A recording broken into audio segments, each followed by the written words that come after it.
Jack Grealish, the $1 million man himself, is currently struggling at Manchester City. Grealish has yet to find his place at the City side and has admitted publicly that he's found it tougher than expected. Many games Jack Grealish is starting on the bench, coming on as a substitute, which is a role he isn't used to. At Aston Villa, Jack Grealish was the star man, a homegrown talent, which is really rare nowadays in football.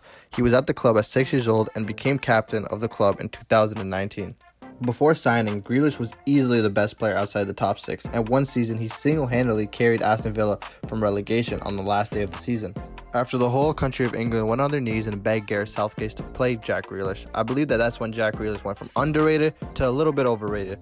And when I say overrated, I'm talking about the price tag, because I still believe that he's one of the best number 10s in England. One reason I think Jack Grealish isn't the same is that he's not the star man anymore. At Aston Villa, he was the main man. Every play went through him, and he single-handedly pulled Aston Villa to the Premier League. But at City, there's world classes every corner you look. In my eyes, Jack Grealish is an attacking midfielder, a number 10. At Aston Villa, he was a wide player, but to be honest, he was a player that would have free range on the field. Sort of like a Messi at Barcelona.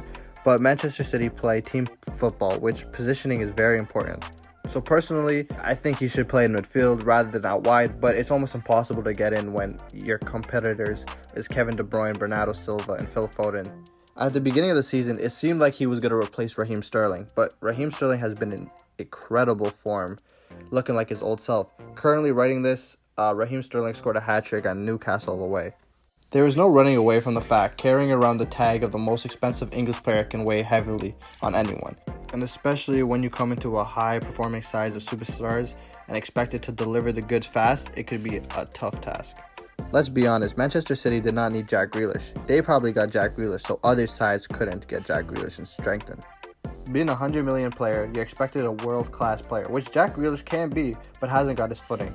To be honest, the question on what really happened to Jack Grealish is something nobody really knows. He could be homesick. He could be facing a lot of pressure. We don't know.